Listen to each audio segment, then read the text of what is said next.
जे मार्गदर्शन ऐकण्यासाठी उत्सुक आहात ते म्हणजे प्रशासकीय सेवेत पदार्पण करणारे अधिकारी, स्पर्धा परीक्षांची तयारी करणारे विद्यार्थी आणि नव्याने जी काही अभ्यास पद्धती येऊ पाहत आहे त्याबद्दलचं मार्गदर्शन, त्याबद्दलच्या विद्यार्थ्यांच्या मनातल्या शंका कुशंका यांना माननीय चंद्रकांत दळवी सर संबोधित करतील. मी सरांना विनंती करतो की त्यांनी आम्हाला मार्गदर्शन करावे. महाराष्ट्र लोकसेवा आयोगाच्या राज्यसेवेच्या स्पर्धा परीक्षेमध्ये यशस्वी झालेल्या विद्यार्थ्यांच्या सत्कार समारंभासाठी युनिक अकॅडमीचेच प्रमुख मल्हार पाटील आज येऊ शकले नाहीत.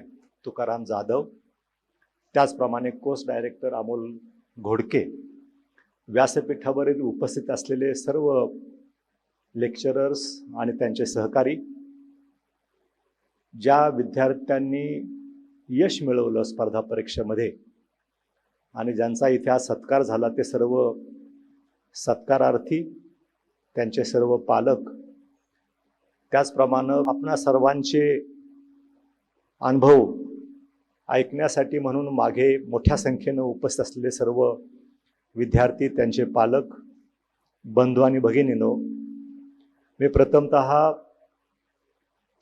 यशस्वी झालेल्या सर्व विद्यार्थ्यांचं मनापासून अभिनंदन करतो आणि त्यांना सुयश चिंतितो. 200 विद्यार्थी या वर्षीच्या बॅचमध्ये 2020च्या बॅचमधले 200 पोस्ट होत्या, बरोबर आहे ना? 200 पोस्ट होत्या. त्याच्यामध्ये 134 विद्यार्थी कुठल्या ना कुठल्या संबंधाने युनिक अकॅडमी बरोबर तयारीच्या प्रक्रियेमध्ये जोडले गेले होते आणि त्यांनी जे काही यश मिळवलं त्याच्यामध्ये युनिक अकॅडमीचं योगदान होतं. याबद्दल आपण सर्वांनी युनिक अकॅडमीच्या सर्व व्यवस्थापकांना आणि त्यांना शिक्षकांना टाळ्या वाजवून त्यांचं मनापासून आपण अभिनंदन करूया. खरं तर आपल्या यशा पाठीमागं बरेच लोक असतात, पण सगळ्यात महत्त्वाचं जे आहे ते आपले शिक्षक. पालकांचा न उल्लेख तर सगळ्यांनीच केला, परंतु खऱ्या अर्थानं विद्यार्थी घडवतात ते शिक्षक. मग तुम्ही स्कूलमध्ये असाल, कॉलेजमध्ये असाल किंवा युनिक अकॅडमी सारख्या स्पर्धा परीक्षेची तयारी करून घेणाऱ्या अकॅडमीजमध्ये असाल, तिथल्या शिक्षकांचं योगदान अतिशय महत्त्वाचं असताना या प्रकारची ही युनिक अकॅडमी गेले कित्येक वर्ष महाराष्ट्रामधले एक लिडिंग स्पर्धा परीक्षेची तयारी करून घेणारी अकॅडमी म्हणून तिच्याकडे पाहिलं जातं. आणि या संदर्भामध्ये युनिक अकॅडमीचं या स्पर्धा परीक्षेच्या विद्यार्थ्यांना होणारं वेगवेगळ्या प्रकारचं मार्गदर्शन हे अतिशय महत्त्वाचं आहे. आणि म्हणून महाराष्ट्रासाठी जे काही अधिकारी मिळतात वर्ग 1चे आणि वर्ग 2चे, त्याच्यामध्ये युनिक अकॅडमीचं पण मोठं योगदान आहे आणि तुमच्या माध्यमातून ते त्या ठिकाणी जाऊन ते आपापल्या सेवेमध्ये मोठं योगदान देत आहेत. ही एक मोठी अभिमानाची गोष्ट अकॅडमीसाठी आणि अकॅडमीमध्ये जे विद्यार्थ्यांना मार्गदर्शन करतात, कोचिंग करतात, शिकवतात, त्यांच्यासाठी सुद्धा अतिशय अभिमानाची गोष्ट आहे. दरवर्षी 101 विद्यार्थी आपल्या हाताखालून जातात आणि जे सेवेमध्ये जातात आणि सेवेमध्ये जाऊन अतिशय उत्कृष्ट कार्य आपापल्या पोस्टवर करतात. हे जेव्हा तुम्ही पाहत असाल तेव्हा तुम्हाला किती अभिमान वाटत असेल याची मी कल्पना करू शकतो आणि म्हणून तुम्हाला पुन्हा एक वेळ मनापासून मी धन्यवाद देतो. मित्रहो, 3 विषयाच्या बाबतीमध्ये मला बोलायचं आहे. एक आहे जे यशस्वी झालेले विद्यार्थी आहेत त्यांना काही मार्गदर्शन करायला पाहिजे. दुसरं आहे नुकताच आपल्याला इंट्रोडक्शनमध्ये सांगितलं होतं की माझ्या अध्यक्षतेखाली महाराष्ट्र लोकसेवा आयोगाने एक अभ्यास गट नेमला होता, एक 30 सदस्यीय समिती नेमली होती आणि सध्याचा जो काही परीक्षा पद्धती आणि सिलेबस आहे त्याच्यामध्ये काय बदल केला पाहिजे कालानुरूप, यासाठी आमच्या समितीनं जो अहवाल आयोगाला दिला आणि तो अहवाल आयोगाने जसाच्या तसा स्वीकारला आणि त्याचं नोटिफिकेशन सुद्धा आता निघालेलं आहे. आणि त्या संदर्भामध्ये आपल्याला काही मुद्द्या बाबतीमध्ये माझ्याकडून मार्गदर्शनाची अपेक्षा असणार आणि ती योग्यच आहे. त्याच्याबद्दल सुद्धा विद्यार्थ्यांशी संबंधित जे काही मुद्दे आहेत त्याच्याबद्दल सुद्धा मी आपल्याशी या ठिकाणी थोडं बोलणार आहे. जे स्पर्धा परीक्षेचे विद्यार्थी या ठिकाणी मागे बसल्यात इतक्या मोठ्या संख्येनं, खरं त्यांना आता वेगळ्यानं मार्गदर्शन करण्याची काहीच गरज नाही. आतापर्यंत 20-25 विद्यार्थ्यांनी इथे जे मार्गदर्शन केलं आणि त्यांनी जे अनुभवाचे इथं बोल आपल्याला सांगितलेले आहेत, ते तुम्ही जसेच्या तसे जर का फॉलो केले तर मला असं वाटतं की आणखी कुणी वेगळ्यानं मार्गदर्शन करायची गरज नाही. आपण त्यांना फॉलो करा. ते खऱ्या अर्थानं आयडॉल आहे तुमच्यासाठी. कारण करंट अफेअर्स हा एक फार ज्वलंत विषय असतो. स्पर्धा परीक्षांच्या तयारीसाठी जे विद्यार्थी तयारी करतात त्याला करंट अफेअर्स हा एक महत्वाचा सेक्टर ऑफ स्टडी असतो.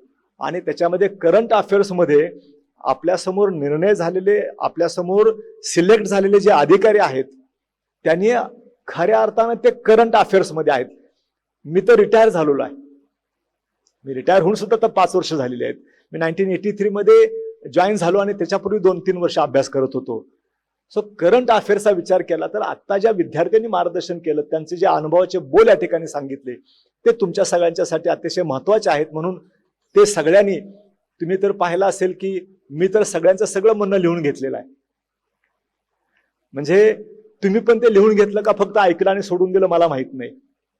खरं तर अशा स्पर्धा परीक्षेसाठी ऐकायला येत असताना मला असं वाटतं की तुम्ही सुद्धा आपल्या नोट्स लिहिल्या पाहिजेत. विद्यार्थीच आहात तर नोट्स लिहिताना कोणी दिसतं की नाही दिसतं मला माहित नाही, पण कमीत कमी तुमच्या मोबाईलमध्ये हे रेकॉर्ड जरी करून ठेवलं असेल आणि नंतर तुम्हाला ऐकता आलं तर त्याचा तुम्हाला फायदा होऊ शकतो. नाहीतर युनिक अकॅडमीच्या पोर्टलवर तुम्हाला हे सगळं ऐकायलाच मिळणार आहे. पण क्लासमध्ये स्वतःच्या हातानं नोट्स लिहिणं आणि ऐकणं दुसऱ्याचं कोणाच तर याच्यामध्ये जमीन आसमानचा फरक असतो.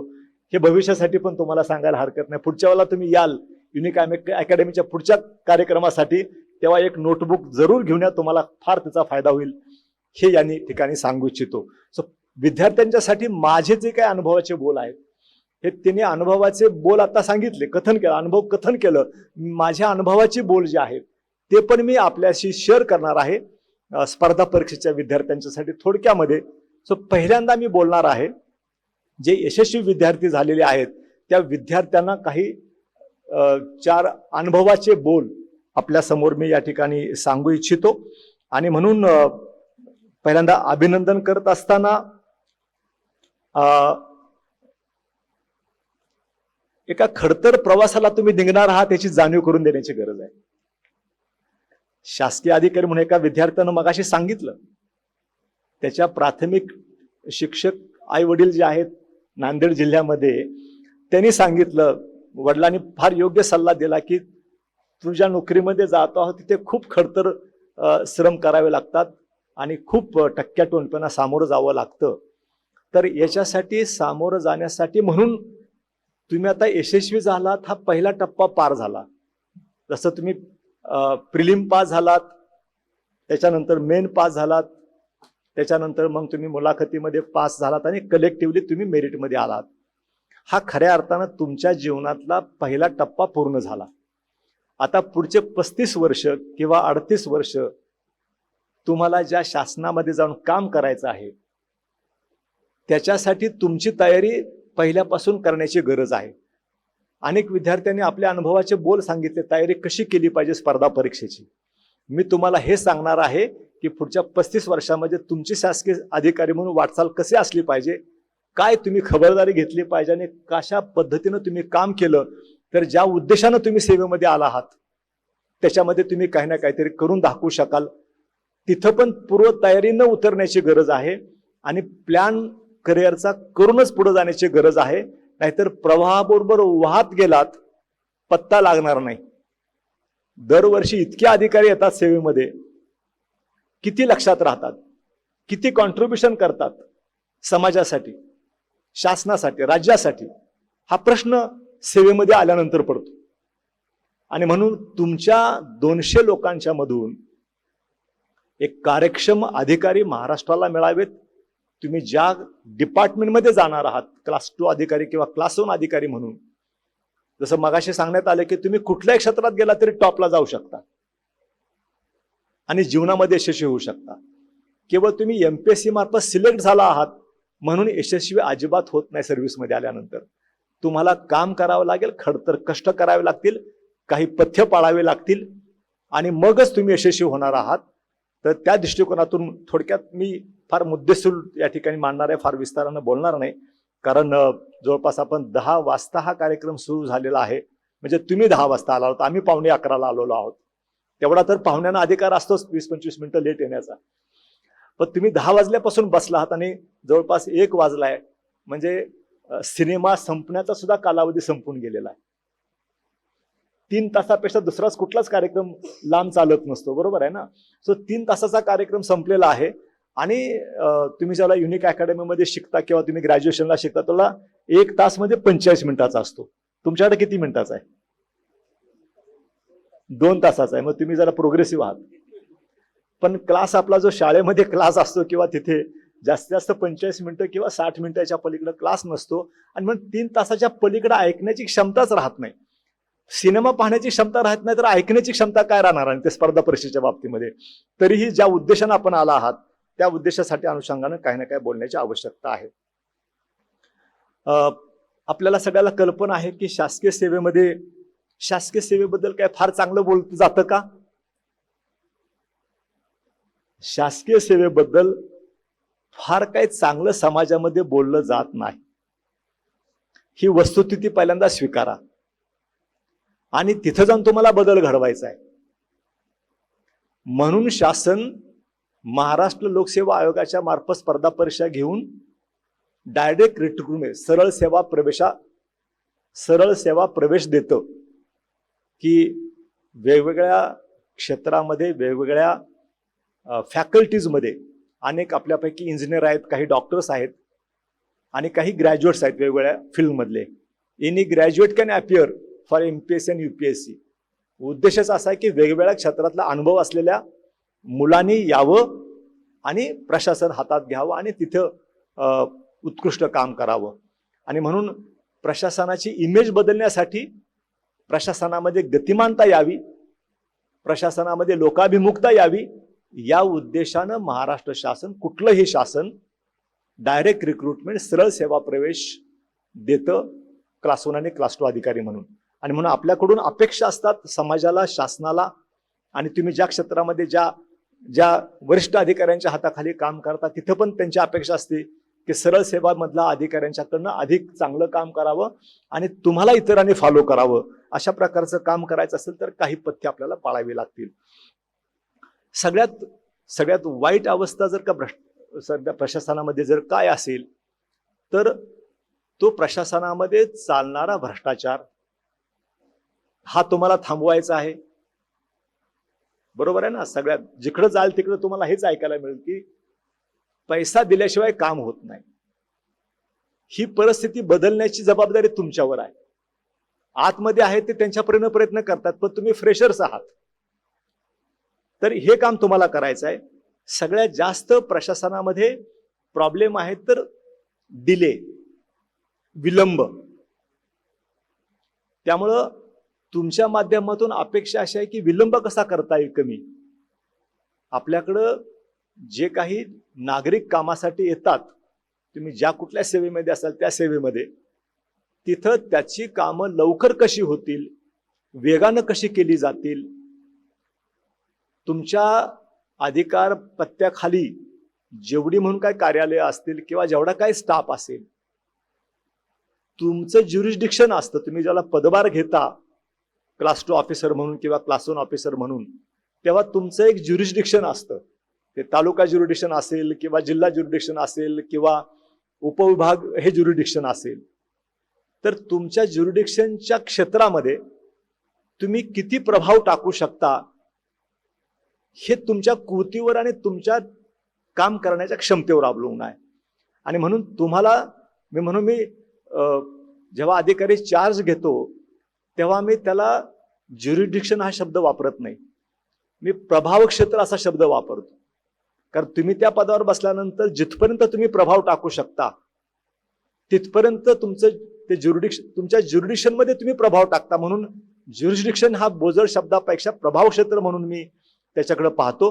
मग तुम्ही तहसीलदार असाल, डेप्युटी कलेक्टर असाल, तुम्ही डेप्युटी CO असाल, तुम्ही BDO असाल, तुम्ही चीफ ऑफिसर नगरपालिका असाल, तुम्ही जिथं जाता तिथं तुम्ही किती प्रभाव टाकू शकता, हे कॅल्क्युलेशन तुमच्या मनामध्ये चार्ज घेताना असलं पाहिजे. आणि तिथे तुमच्या कार्यक्षेत्रामध्ये भ्रष्टाचाराला थारा असता कामा नये. तुम्ही त्याच्यासाठी आदर्श असला पाहिजे. तुमच्या कार्यक्षेत्रामध्ये विलंब कुठल्याही लेवलवर होता कामा नाही.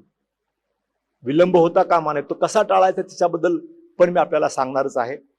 आणि दुसरं आहे की पारदर्शक कारभार झाला पाहिजे. ट्रान्सपरंटली तुमचं कामकाज लोकांना बघता आलं पाहिजे.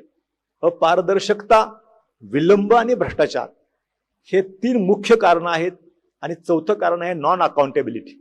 अकाउंटेबिलिटीच नाही, जबाबदारी फिक्स नाही केली जात शासनामध्ये. आणि म्हणून नॉन अकाउंटेबिलिटी ही 4 मुख्य प्रॉब्लेम आहेत प्रशासनाचे. ते प्रॉब्लेमवर तुम्ही मात करू शकता आणि तुम्ही मार्गदर्शक समाजाला ठरू शकता. म्हणून हे कमी करण्यासाठी म्हणून तुम्ही काम करण्याची आवश्यकता आहे. आपल्याला माहितीसाठी की प्रशासनामध्ये कामाची सिस्टीम कशी असते, बेसिक तुम्हाला मी सांगतो. आपल्या सगळ्यांना कल्पना मी पण देऊ इच्छितो की जे अधिकारी आपल्यामधून सिलेक्ट झालेले असतात आणि त्यांचं जे फाउंडेशन ट्रेनिंग कोर्स ज्यांचा सुरू होतो त्याला अलीकडच्या कालावधीमध्ये CPTP म्हटलं जातं, कंबाइंड प्रोबेशनर्स ट्रेनिंग प्रोग्राम. तर या प्रोग्राममध्ये सुद्धा माझे 1-2 लेक्चर्स प्रत्येक बॅचला असतात. वनामतीला मी क्लास 2 अधिकाऱ्यांसाठी प्रशिक्षणाला जातो आणि यशदामध्ये क्लास 1 अधिकाऱ्यांच्या CPTPच्या बॅचला येतो. आणि तिथे मी झिरो पेंडन्सी आणि डेली डिस्पोजल हा 3 तासासाठी विषय शिकवतो. तुम्ही 2 तास शिकवता, मी 3 तास शिकवतो. 3 तास. आणि तिथं प्रशासनाच्या आत्ताची अवस्था काय आहे आणि तुम्ही आतमध्ये जाऊन हे प्रशासन ताब्यात घेतल्यानंतर कसं काम करायचं याच्या बाबतीमध्ये शिकवतो. तर झिरो पेंडन्सी आणि डेली डिस्पोजल म्हणजे काय, व्याख्या थोडक्यात सांगतो. तुम्हाला पुस्तक सुद्धा युनिकनं आता प्रेझेंट देताना झिरो पेंडन्सी आणि डेली डिस्पोजल हे पुस्तक दिलेलं आहे. या पुस्तकाप्रमाणे शासनानं शासन निर्णय काढून सर्व महाराष्ट्रातल्या सर्व शासकीय कार्यालयाला झिरो पेंडन्सी आणि डेली डिस्पोजल हा विषय लागू केलेला आहे. सो तुम्हाला तुमच्या ऑफिसमध्ये गेल्यानंतर पहिल्यांदा झिरो पेंडन्सी आणि डेली डिस्पोजलवर कामाला सुरुवात केली.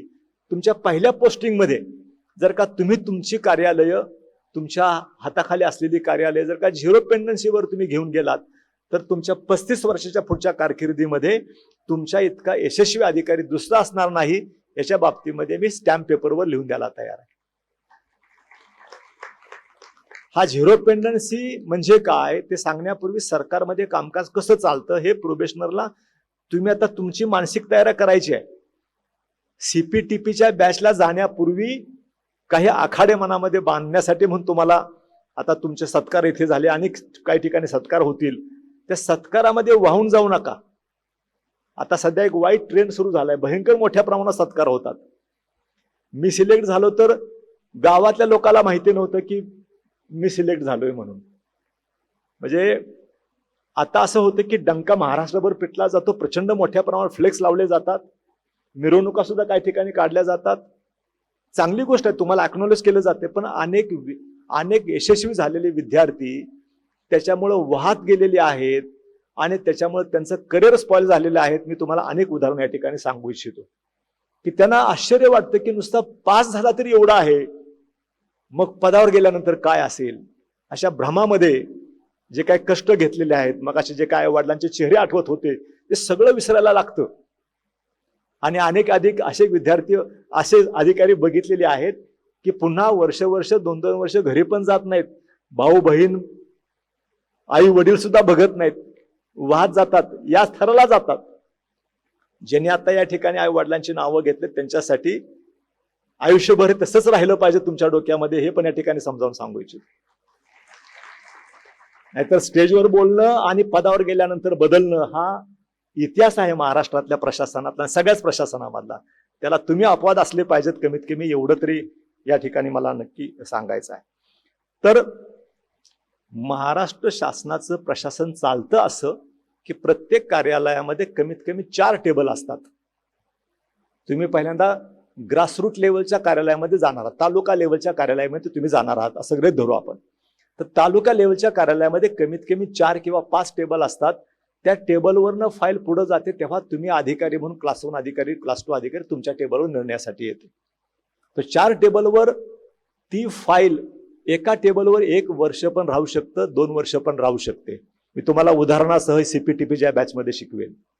जर का तुम्ही गॅझेटेड ऑफिसर जो ज्या मुख्य खुर्चीवर बसलेला आहे त्यांनी जर का प्रत्येक क्लार्कच्या टेबलवर काय चाललेलं आहे, तिथे किती प्रकरण आली, तिथली किती प्रकरणं निघाली, किती शिल्लक राहिली, त्याचा कालावधी काय आहे, हे जोपर्यंत तुम्ही स्वतः बघणार नाही आणि तुम्ही तोपर्यंत लोकांची, नागरिकांची सस्य होलपट हेलपाटे चालूच राहणार आहेत. म्हणून ते कसे थांबतील? तर झिरो पेंडन्सी केल्यानंतर. म्हणजे तुमच्या कार्यालयामध्ये तुम्ही चार्ज जेव्हा घ्याल तेव्हा पहिल्यांदा हे विचारा तुमच्या सबऑर्डिनेट नेक्स्ट टू यू की आपल्या कार्यालयामध्ये पेंडन्सी किती आहे. त्याला सांगता येत नाही की पेंडन्सी किती आहे. प्रत्येक क्लार्क, प्रत्येक सुपरवायझरी ऑफिसर यांच्याकडे जेवढी काही प्रकरणं पेंडिंग आहेत त्याची संख्या जर का त्या अधिकाऱ्याला सांगता येत नसेल तर त्याचं काय लक्ष आहे त्या कार्यालयावर आणि काय लक्ष आहे त्याचं त्या लोकांच्या प्रश्नावर, असा प्रश्न पडतो की नाही. म्हणून पहिल्यांदा पेंडन्सी किती आहे आणि ती डिस्पोज ऑफ करायची. पुस्तकात सगळं दिलेलं आहे. झिरो पेंडन्सी झाली पाहिजे. तुम्ही चार्ज घेताना जी पेंडन्सी आहे ती झिरो करणं म्हणजे zero pendency, finally disposal of करणं. आणि हे करण्यासाठी डेली डिस्पोजल हा दुसरा शब्द आहे. म्हणजे प्रत्येक टेबलावर आलेली फाईल त्याच दिवशी ऑटोमॅटिकली लाईक मशीन पुढे गेली पाहिजे. 4 टेबलावरनं 4 दिवस लागतील पुढे जाण्यासाठी.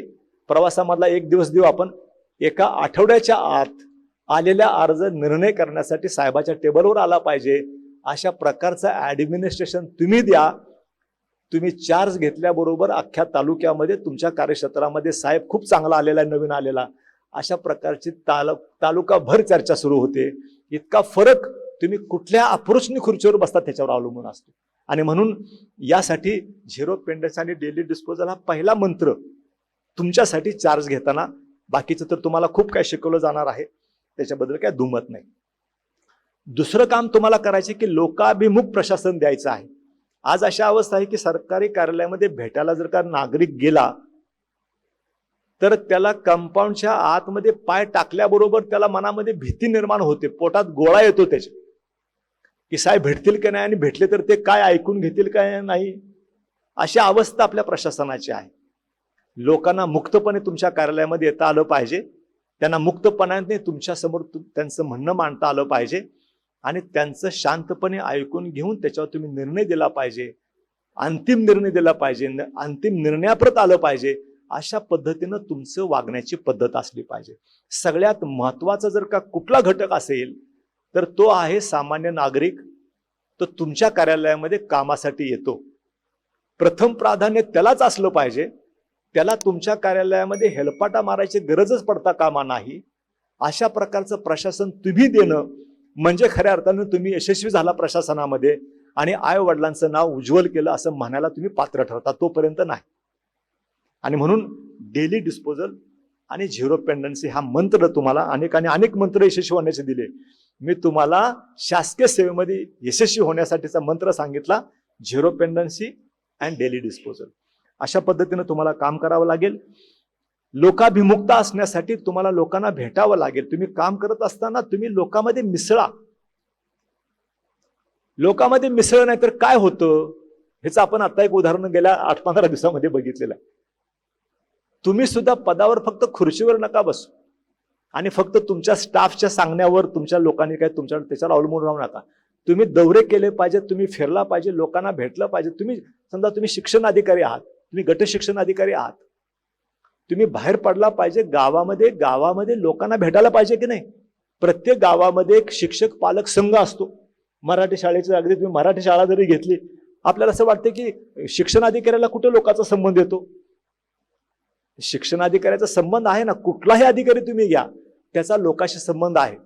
समजा एखादा पशुवैद्यकीय अधिकारी म्हणून एखादा निवड झाली तर त्याचा फक्त काय जनावरांशी संबंध असतो का? त्या जनावराच्या मालकाशी पण संबंध असतो ना. प्रश्न जनावराचा नाहीच आहे, ते मालकाचाच प्रश्न आहे खरं तर. म्हणजे कुठलंही क्षेत्र घ्या तिथं अल्टिमेटली सामान्य नागरिक शेवटी असतो. तर तुम्ही जिथे कुठे असाल त्या सामान्य नागरिकाला पहिल्यांदा भेटा.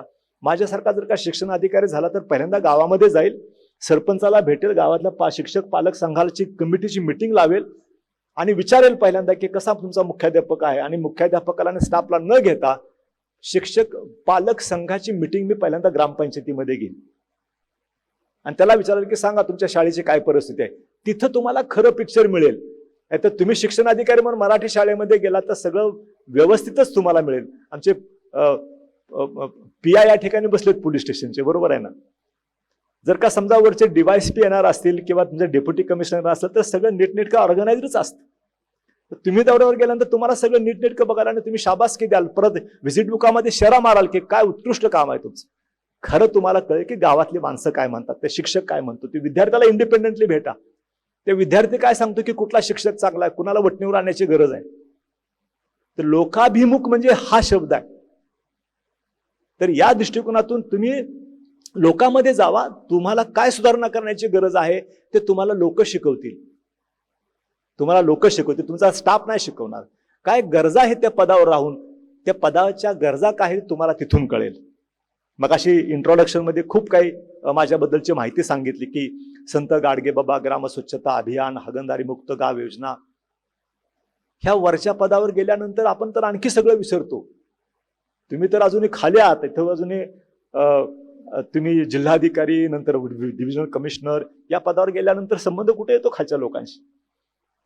म्हणून काय लोकांच्या गरजा आहेत आणि प्रशासनानं काय काम केलं पाहिजे कळतं खऱ्या अर्थानं जेव्हा तुम्ही लोकांच्या मध्ये मिसळता. तुम्ही कितीही ज्येष्ठ व्हा, श्रेष्ठ व्हा, लोकांच्या मध्ये तुम्ही राहिलं पाहिजे. आणि गतिमान प्रशासन तुम्हाला झिरो पेंडन्सी आणि डेली डिस्पोजल मधून मिळेल. लोकांच्या मध्ये जाऊन मिसळा, तिथं प्रश्न समजून घ्या. तुमच्या हाताखालची यंत्रणा कसे काम करते आहे, त्याला कसं वटणीवर आणायचं, कोण चांगलं काम करतोय, कोण वाईट काम करतोय, तुम्हाला तिथं कळेल. आणि त्यांच्याकडून चांगलं काम करून घेण्याचा प्रयत्न करा. बदलायचं नाही सगळ्याला, कारवाई सगळ्यावर नाही करायची. चांगलं काम करतात त्यांना शाबासकी द्या. जे चांगलं काम करत नाही, तुमच्या निदर्शनास आलं आहे, त्यांना चांगलं काम करण्यासाठी त्याची चौकट आखून द्या. त्याला डिसिप्लिन लावा, मॉनिटर करा त्याचं कामकाज कशा पद्धतीनं चाललेलं आहे. तुम्हाला कळेल की तो पण सुधारणा करू शकतो. मी तुम्हाला आश्चर्य वाटेल की मी जिल्हाधिकारी पुणे म्हणून मी 2008 ते 11 या कालावधीमध्ये झिरो पेंडन्सी आणि डेली डिस्पोजल हा उपक्रम शोधून काढला आणि तो राबवला. पुढच्या 10 वर्षानंतर तो शासनाने ऍक्सेप्ट केला. ज्या वेळेला मी चार्ज घेतला त्यावेळेला जवळपास 20-25% पदं रिक्त होती.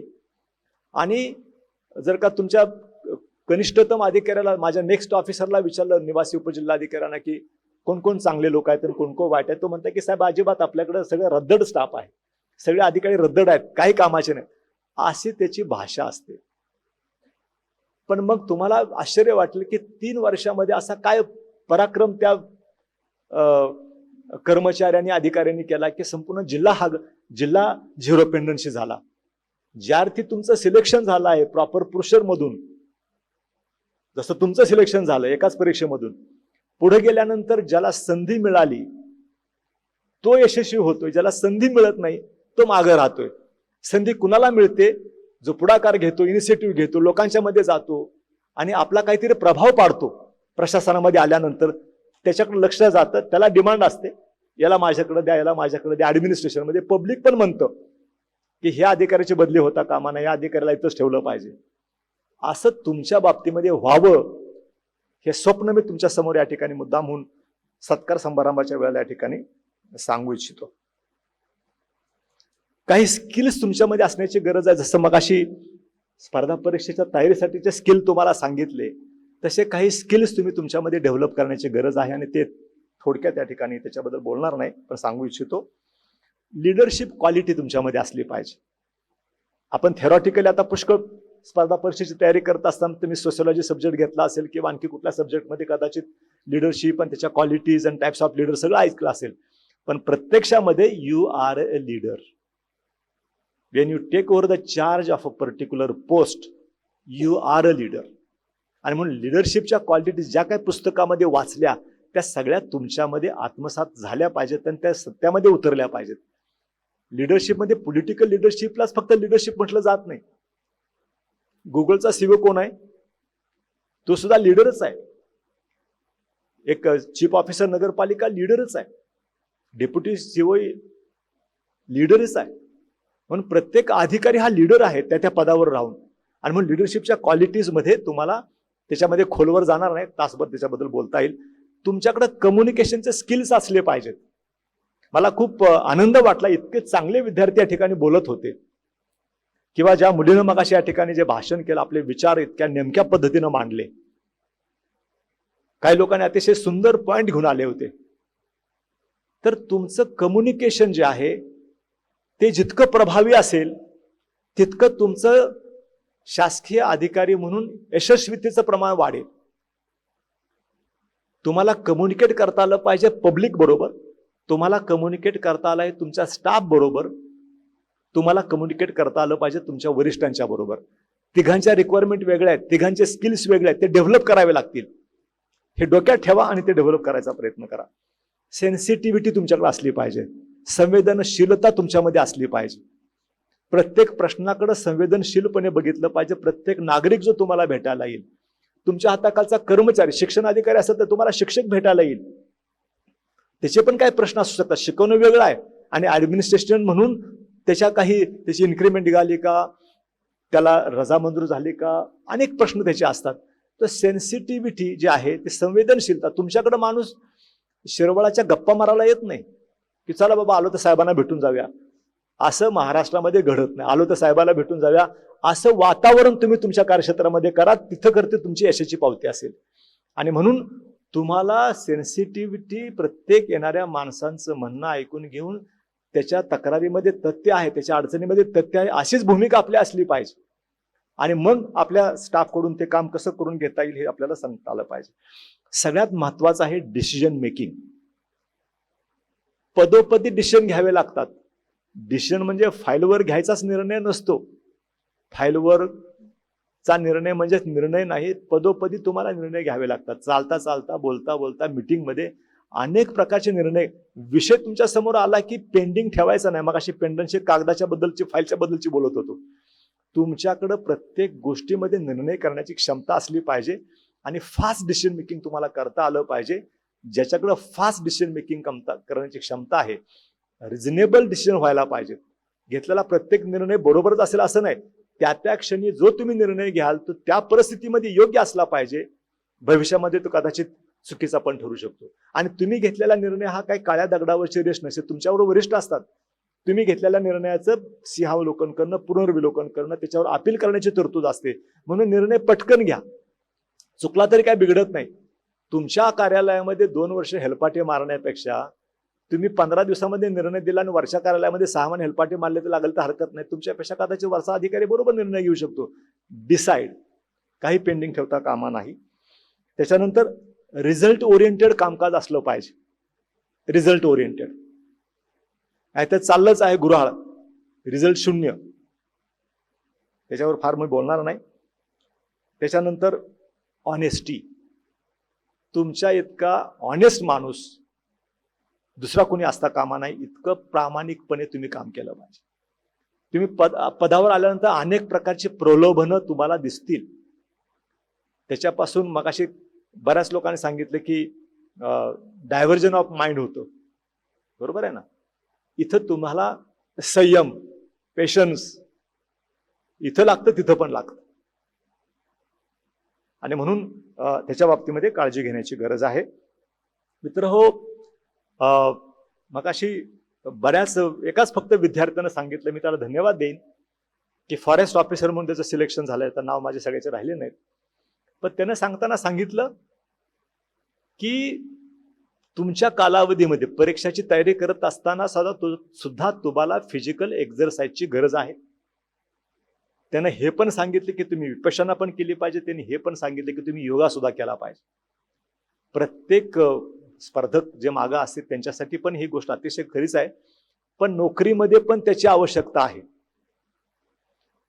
जे जे ॲडव्हान्टेजेस मगाशी परीक्षेची तयारी करताना ह्या तिन्ही गोष्टीमुळे होते, त्या सगळ्यांचे ॲडव्हान्टेज तुम्हाला जर का तुम्ही ऍक्टिव्ह असाल, फिजिकली तुम्ही काही व्यायाम करत असाल, तुम्ही जर का मेडिटेशन करत असाल, तुम्ही योगा करत असाल, तर तुमची डिसिजन मेकिंग आणि फरकच असतो. आणि म्हणून ते सुद्धा तुम्ही पुढे गेल्यानंतर शिकलं पाहिजे. नॉन करप्ट ऑफिसर म्हणून तुमचं नाव निर्माण झालं पाहिजे. नॉन करप्ट ऑफिसर एवढं टार्गेट ठेवा, बाकी सगळ्या गोष्टी आपोआप दुरुस्त होतील. ब्रँडिंग होतं, तुमच्या माहितीसाठी सांगतो, तुम्हाला माहिती नसतं पण बाहेर लोक काय बोलतात ते ऐका तुम्ही, तुम्हाला कळेल. तर बाहेरचे लोक काय म्हणतात ते आईवडिलांच्या पर्यंत जाता कामा नाही. चांगल्याच गोष्टी आईवडिलांच्या पर्यंत गेला पाहिजेत, तर खऱ्या अर्थानं पोरानं नाव काढलं म्हणता येईल. तर चुकीचं नाव जर का गेलं तिकडे तर काय होईल तुम्ही कल्पना करू शकता. तो या पद्धतीनं आपल्याला काम करण्याची आवश्यकता आहे. नॉन शासकीय सेवा ही एक सामाजिक सेवा आहे. It is a social work. आपण एनजीओ शब्द ऐकून आहे, नॉन गव्हर्नमेंटल ऑर्गनायझेशन. कसल्याही फळाची अपेक्षा न ठेवता काम करतात म्हणून एनजीओ म्हटलं जातं. पण सरकारी अधिकारी, सरकारी कर्मचारी हा पेड सोशल वर्कर आहे असं मी मानतो. कारण तुम्ही जे काही काम करता समाजासाठी, तो समाज असं म्हणतो की या अधिकाऱ्याने माझं काम केलं, नाव घेतो की या अधिकाऱ्याने माझं नाव काम केलं, या अधिकाऱ्याने माझं काम केलं. तो असं म्हणत नाही की युती सरकारनं माझं काम केलं, आघाडी सरकारनं काम केलं, उद्धव ठाकरेंनी काम केलं, आता एकनाथ शिंदे साहेबांनी काम केलं, असं पब्लिक म्हणत नाही.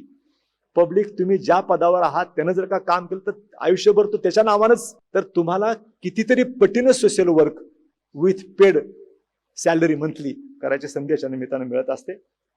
आपल्यासाठी आणखी दोनच गोष्टी सांगणार आहे. मेजॉरिटी ऑफ यू, म्हणजे एक जण मुंबईचा सोडला, त्याचे बॅकग्राऊंड कदाचित शहरी ग्रामीणच असावं, पण 90% ऑफ यू आय फाउंड की तुम्ही ग्रामीण भागातून आला आहात, गावातून आला आहात. एकच गाव लक्षात राहिलं, त्यानं आवर्जून सांगितलं विठ्ठलवाडी नावाचं गाव. मी कुठे गेलं तर सांगतो की मी निढळच आहे. तसे एकाच माणसानं नाव सांगितलं विठ्ठलवाडी, आणि त्याला धन्यवाद देऊया की 10 पेक्षा जास्त अधिकारी क्लास 1 त्याच्या गावामध्ये आहेत. त्याची बहीण आणि त्याचा भाऊ सुद्धा क्लास 1 ऑफिसर आहे. मी आपल्याला याच्या निमित्तानं हाच मुद्दा सांगणार आहे की तुम्ही जे निवड झालेले अधिकारी आहात, तुम्ही तुमच्या गावासाठी काहीतरी करा. तुम्ही तुमच्या गावासाठी काहीतरी करा. माझ्या इंट्रोडक्शन मध्ये सांगितलं की गेले 35 वर्ष नोकरीच्या पहिल्या दिवसापासून ते सेवानिवृत्ती होईपर्यंत मी माझ्या निढळ गावाच्या विकासासाठी काम करतोय, आणि आताही गेले 5 वर्ष काम करतो आहे. माझ्या ज्ञानाचा, माझ्या अनुभवाचा, मला जे काही प्रशासन कळतं त्याचा पूर्णपणे फायदा गावाला करून दिला. गाव कुणाच्याही नजरेत खिचगणतीत नसलेलं गाव. सर्व समस्या ज्या खेडेगावामध्ये असतात त्या माझ्या गावामध्ये 1983 मध्ये होत्या. आज आपल्या राज्यातलं, देशातलं जर का टॉप 10 व्हिलेजेस काढले तर निढळ हे गाव त्याच्यामध्ये वरच्या रँकवर येतं. हे तुम्हाला मी या ठिकाणी सांगू इच्छितो. तुम्ही जरूर व्हिजिट करा. निढळ गावाला तर अनेक व्हिजिटर्स नेहमी चालूच असतात, पण तुम्ही पण व्हिजिट करा. तुम्ही तुमच्या गावासाठी तारणहार बघू शकता. 200 अधिकाऱ्यांनी जर का 200 गावं घेतली आणि पुढच्या 10 वर्षामध्ये जर का तुम्ही ती गाव समृद्ध केलं तर फार मोठी अचिव्हमेंट. हे खऱ्या अर्थानं तुमच्या आई वडिलांचे पांग फेडल्यासारखं होईल. मग असे ज्या आई वडिलांचं तुम्ही नाव घेत होता ना, त्यांच्यासाठी याच्या निमित्तानं पोरग गावी तरी येईल, घरी तरी येईल, हा पण फायदा त्याच्यामध्ये होतो. तर तुम्ही तुमच्या गावासाठी काम करा. एक सोशल सर्व्हिस तुमच्या माध्यमातून लाईफ लॉंग तुम्हाला करता येईल. मी रिटायरमेंट नंतर सत्व फाउंडेशन नावाची संस्था सुरू केलेली आहे. स्ट्रॅटेजिक अलायन्स फॉर ट्रान्सफॉर्मिंग व्हिलेजेस, सत्व फाउंडेशन. याच्या अंतर्गत निढळसारखी गावं महाराष्ट्रामध्ये निर्माण करण्यासाठी मी गेले 5 वर्षापासून काम करतोय. मी सध्या 30 गावामध्ये महाराष्ट्रामध्ये काम करतो आहे. पुढच्या 10 वर्षामध्ये निढळसारखी 30 गावं निर्माण कशी होतील असा प्रयत्न करतो आहे. तुम्हाला तुमच्या गावामध्ये काम करा. गरज पडली तर मी तुम्हाला मार्गदर्शन करायला तयार. गरज पडली तर माझं सत्व फाउंडेशन तुमच्या गावामध्ये येऊन सुद्धा तुमचं फाउंडेशन स्ट्रॉंग करून देईल. तुमचं फाउंडेशन हे पण या ठिकाणी मी सांगू इच्छितो. व्यसनापासून दूर राहा. आता कोणाला व्यसन बिसन काय आहे त्यांना कोणी काही बोललं नाही, पण नोकरीमध्ये आल्यानंतर फार व्यसनं लागतात माणसांना. अवेअर करण्याची गरज आहे सेवेमध्ये येताना, बरोबर आहे ना. म्हणून या काही टिप्स मी तुम्हाला दिल्या. जे अनुभवाचे बोल आहेत शासकीय सेवेमधले ते या ठिकाणी मी आपल्याला सांगितले. आता पुन्हा एक वेळ शुभेच्छा देतो सर्व यशस्वी झालेल्या अधिकाऱ्यांच्यासाठी. आणि थोडक्यामध्ये मी लोकसेवा आयोगाने जे काही बदल आता केलेले आहेत त्याच्या अनुषंगानं थोडं विस्तारानं आपल्याशी थोडेच मुद्दे आहेत जे तुमच्याशी संबंधित आहेत. लोकसेवा आयोगामध्ये गेल्या बऱ्याच वर्षापासून विद्यार्थ्यांची मागणी होती की सीसॅटचा पेपर हा क्वालिफाईंग केला पाहिजे. आणि या अनुषंगाने गेले 5-6 वर्षामध्ये बरेचसे मागणी झाल्यानंतर राजन वेळुकर, डॉक्टर राजन वेळुकर नावाचे माजी कुलगुरू मुंबई विद्यापीठ, त्यांच्या अध्यक्षतेखाली कमिटी नेमली होती आणि त्यांनी अभ्यास करून तो पेपर जसा आहे तसाच, म्हणजे तो मेरिटसाठी असावा अशा प्रकारचा निर्णय दिला. तरीही लोकांची डिमांड संपली नाही. त्यामुळं हा एक विषय होता आमच्या कमिटीसमोर. कमिटीला 4 मुद्द्यावर काम करण्याचं निर्देश लोकसेवा आयोगाने दिले होते की या सीसॅटचं काय करायचं, नंबर 1. नंबर 2, केंद्रीय लोकसेवा आयोगाची परीक्षा पद्धती, संघ लोकसेवा आयोगाची परीक्षा पद्धती आणि तिथला syllabus. So examination pattern and syllabus, लोकसेवा आयोगाचा, महाराष्ट्र लोकसेवा आयोगाचा सिलेबस आणि एक्झामिनेशन पॅटर्न यांचा अभ्यास करून अभ्यासक्रम आणि सिलेबस, अभ्यासक्रम आणि परीक्षा पद्धती, एक्झामिनेशन पॅटर्न याच्यामध्ये कमिटीनं रेकमेंडेशन्स करावा, हा दुसरा आमच्या समोर विषय होता. आणि त्याच्या अनुषंगाने बाकी जे काही विषय आमच्या समोर उपस्थित होतील त्याच्या बाबतीमध्ये सुद्धा अभ्यास गटाने शिफारस करावी अशा प्रकारची अपेक्षा लोकसेवा आयोगाने व्यक्त केली होती. आणि त्याच्या अंतर्गत माझ्या अध्यक्षतेखाली जी कमिटी होती त्याच्यामध्ये खूप अनुभवी लोक ह्याच्यामध्ये होते. 2 आणखी, Shri Dhananjay Kamalakar, additional DG police, महाराष्ट्रामधले अतिशय नावलौकिक असलेले अधिकारी, ते आमच्या कमिटीचे सदस्य होते. आणि उत्तर महाराष्ट्र विद्यापीठाचे माजी कुलगुरू SF पाटील, हे आम्ही 3 जण या कमिटीमध्ये होतो. आणि मग आयोगाचे सगळे स्टाफ, तिथले सेक्रेटरी, तिथले जॉईंट सेक्रेटरी आमच्या बरोबर काम करत होते. ऑक्टोबर महिन्यामध्ये, ऑक्टोबर 21 मध्ये ऑर्डर झाली आणि 2 मेला आम्ही आमचा अहवाल सादर केला. जवळपास 8 महिने आम्ही त्याच्यावर काम केलं. 3 रेकमेंडेशन्स तुमच्यासाठी महत्वाचे आहेत, त्याच्याबद्दल त्याचे बॅकग्राऊंड काय आहे, कारण काय आहे, असे अनेक प्रश्न गेल्या आठवड्यामध्ये आमच्या समोर आले. त्याच्या अनुषंगाने आपल्या समोर खुलासा करणं आणि खास करून जे मागे बसलेले विद्यार्थी आहेत, स्पर्धक आहेत, त्यांच्यासाठी ते फार महत्वाचं आहे. सीसॅट हा पेपर आता अर्हताकारी केलेला आहे. जी विद्यार्थ्यांची बऱ्याचशापासून अनेक वर्षापासून डिमांड होती की सीसॅट पेपर जो आहे, सिव्हिल सर्व्हिसेस ॲप्टिट्यूड टेस्ट, हा त्याचा शॉर्ट फॉर्म आहे. Civil services aptitude test, CSAT. हा सीसॅट हा शब्द कुठंही लोकसेवा आयोगाच्या सिलेबसमध्ये नाही, कुठेही नाही, पण हा प्रचलित झालेला शब्द आहे. तुम्हाला माहिती असेल कुठं तर मला सांगा. आम्ही अभ्यास केला. हा सीसॅट एवढा पॉप्युलर शब्द झाला, तो कुठंच लिहिलेला नाही. तो सामान्य जनरल नॉलेज पेपर 2 या पेपरचा हा शॉर्ट फॉर्म तयार झालेला आहे. ते कुठून कसा आला काय कल्पना नाही. पण जनरल म्हणजे पूर्व परीक्षेसाठी जनरल नॉलेज पेपर 2 म्हणजे सीसॅट आहे.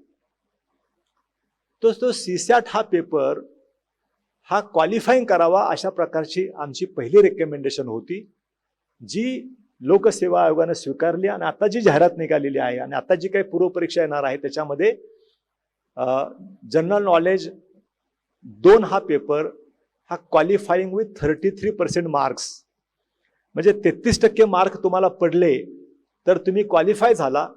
ज्यांना पेपर 2 मध्ये 33% मार्क पडतील त्यांचेच पेपर नंबर 1 तपासला जाईल. ज्यांना 33% पेक्षा कमी मार्क पडतील जनरल स्टडीज पेपर 2 मध्ये, त्यांचा पेपर 1 तपासला जाणार नाही. हा त्याचा अर्थ आहे. म्हणून त्या दृष्टिकोनातून त्याच्याकडे पाहायला पाहिजे. आता काय पेपर आहे हा आणि तो मेरिटला काउंट केल्यामुळे काय प्रॉब्लेम होतो आता आणि आता काय फायदा होणार आहे याच्या बाबतीमध्ये थोडक्यात या ठिकाणी मी सांगू इच्छितो की गव्हर्नमेंट सर्व्हिसकडे जाणं याच्यासाठी सुद्धा काही मानसिकता तुमची आहे का नाही. गव्हर्नमेंट सर्व्हिसमध्ये राहून काम करण्याची तुमच्यामध्ये एक मानसिकता आहे का नाही, तुमचा मेंटल ॲबिलिटी तशा प्रकारची आहे का नाही, तुमचा ॲप्टिट्यूड त्या दृष्टिकोनातून आहे का नाही, हे पाहण्यासाठीचा जो पेपर आहे तो पेपर नंबर 2 आहे. तुम्ही त्याचा जर का सिलेबस वाचला त्याच्यामध्ये तुमचं जनरल नॉलेज नाही टेस्ट केलं जात. त्या सिलेबसमध्ये तुम्हाला जर का तुम्ही त्याचे हेडिंग्स वाटले तर तुमच्यामध्ये काय काय क्षमता आहेत ते त्याच्यामधून टेस्ट करण्यासाठीचे तो पेपर असतो आणि म्हणून त्याला मेरिटला काउंट करण्याची काही गरज नाही. त्याच्यामध्ये जर का किमान ॲबिलिटी असेल, किमान ॲप्टिट्यूड असेल गव्हर्नमेंटमध्ये सर्व्हिसमध्ये जायचा, दॅट इज सफिशियंट. तुम्ही सेवेमध्ये आल्यानंतर तुमच्यामध्ये तो गुणधर्म असल्यामुळे तुम्हाला मिळणारं प्रशिक्षण, तुम्ही ज्यावेळेला पदावर काम करायला सुरुवात कराल ते तुमच्यामध्ये उपजत गुण आहेतच म्हणून तुम्ही ते नंतर एक्सप्लोर कराल आणि तुम्ही यशस्वी व्हाल, हे त्याच्यामध्ये अभिप्रेत आहे. आणि म्हणून सीसॅट हा पेपर क्वालिफाईंग, मग पेपर ठेवलाच नसता, मग सीसॅट पेपर पूर्वी नव्हता.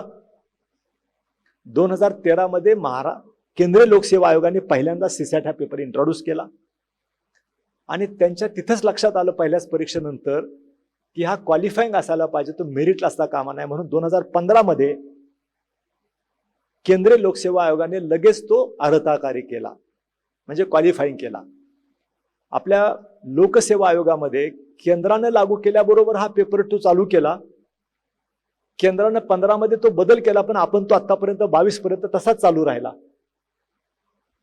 सो इन टोटो फॉलो केलं असतं तर हा प्रश्न आला नसता. आपण ते पार्शली हे पार्शली ते अशा पद्धतीने केल्यामुळे हा प्रश्न निर्माण झाला होता. म्हणून या कमिटीने रेकमेंड केले की हा क्वालिफाईंग असला पाहिजे, त्याप्रमाणे आता तो फक्त क्वालिफाईंगसाठी असणार आहे. त्यामुळे त्याच्यामध्ये क्वालिफाईंग पुरते मार्क पडतील तुम्हाला, एवढा अभ्यास करा. पेपर नंबर 1 चा भरपूर अभ्यास करण्याची गरज आहे. हा दृष्टिकोन तुम्हाला युनिक अकॅडमी सगळ्यांनाच तो आत्मसात करण्याची गरज आहे. आता दुसरा सगळ्यातला महत्वाचा प्रश्न होता की मुख्य परीक्षेच्या संदर्भामध्ये तुम्ही काय रेकमेंडेशन करणार आहात. सगळ्यातलं मेजर रेकमेंडेशन आहे की आतापर्यंत ही ऑब्जेक्टिव्ह टाईप टेस्ट, मुख्य परीक्षा सुद्धा मल्टिपल चॉईस क्वेश्चन्स याप्रमाणे घेतली जात आहे. साधारण 2012 पासून महाराष्ट्र लोकसेवा आयोगाने 2012 मध्ये डिस्क्रिप्टिव्ह एक्झामिनेशन सिस्टीम ही अचानकपणे ऑब्जेक्टिव्ह करून टाकली. आणि 2012 मध्ये काय लॉजिक लावून ती ऑब्जेक्टिव्ह केली याचा जेव्हा आम्ही अभ्यास केला तर त्याच्यामध्ये काय ठोस असा पुरावा सापडला नाही की कुठल्या कारणाने ही परीक्षा ऑब्जेक्टिव्ह करण्यात आली. आणि त्याच्यानंतर मग हा बदल का झाला, इतर राज्यामध्ये काय परिस्थिती आहे, म्हणून आम्ही केंद्रीय लोकसेवा आयोगाच्या सर्व सिस्टीमचा अभ्यास केला. आपल्या देशामध्ये जेवढे काही राज्य आहेत छोटी मोठी, त्या सगळ्या राज्यांच्या लोकसेवा आयोगांच्या परीक्षा पद्धतीचा आणि सिलेबसचा आम्ही कंपॅरेटिव्ह स्टडी केला. कुठल्या कुठल्या राज्यामध्ये सीसॅट पेपर हा मेरिटसाठी काउंट केला जातो, एकाही राज्यामध्ये सीसॅट हा मेरिटसाठी काउंट केला जात नसताना महाराष्ट्रामध्ये तो काउंट केला जात होता आणि म्हणून आपण तो चेंज केला. त्याच पद्धतीनं डिस्क्रिप्टिव्ह परीक्षा कुठल्या कुठल्या राज्यामध्ये आहे, केंद्राची काय परिस्थिती आहे त्याचा अभ्यास केला. तुम्हाला विश्वास बसणार नाही की सर्वच राज्यांची मेन एक्झामिनेशन ही वर्णनात्मक स्वरूपाची, डिस्क्रिप्टिव्ह स्वरूपाची आहे. केंद्र सरकारची सुद्धा UPSCची एक्झामिनेशन तर आपल्या सगळ्याला कल्पना आहे की तो सुद्धा डिस्क्रिप्टिव्ह स्वरूपाचाच आहे. महाराष्ट्र हे एकमेव राज्य होतं की जिथं मेन एक्झामिनेशन सुद्धा ऑब्जेक्टिव्ह टाईपनं घेतली जात होती. आणि म्हणून दुसरा एक अजेंडा होता आमच्या समोर की केंद्रीय लोकसेवा आयोगाच्या परीक्षामध्ये, UPSCच्या परीक्षामध्ये महाराष्ट्रामधून अधिकाधिक कॅन्डिडेट कसे यशस्वी होतील या संदर्भामध्ये काही रेकमेंडेशन करता येईल का, हा पण एक आमच्या समितीसमोरचा विषय होता. आणि त्याचा अभ्यास करताना असं लक्षात आलं की महाराष्ट्र लोकसेवा आयोगाची तयारी करणाऱ्या विद्यार्थ्यांना, त्यातल्यापैकी काही लोकांनी UPSCची परीक्षा देऊन MPSCची दिली, त्यांचं कौतुक केलं पाहिजे. How they might have shifted to prepare for MPSC. कारण UPSCची परीक्षा ही डिस्क्रिप्टिव्ह स्वरूपाची आहे आणि MPSCची परीक्षा ही मेन परीक्षा ही ऑब्जेक्टिव्ह स्वरूपाची आहे. तर इथं MPSCच्या विद्यार्थ्यांना UPSCची परीक्षा देणं डिफिकल्ट जात होतं आणि UPSCच्या विद्यार्थ्यांना सुद्धा त्यांच्या तयारीच्या आधारावर खरं तर MPSCची परीक्षा देता यायला पाहिजे होती, पण इथं ही ऑब्जेक्टिव्ह स्वरूपाची स्थिती असल्यामुळे त्यांना देता येत नव्हती. त्यामुळे ना एमपीएससीच्या विद्यार्थ्यांना युपीएससी देता होती, ना युपीएससीच्या विद्यार्थ्यांना एमपीएससी देता होती. जे देतात, प्रयत्न करतात, त्यांना प्रचंड मेहनत घ्यावी लागते.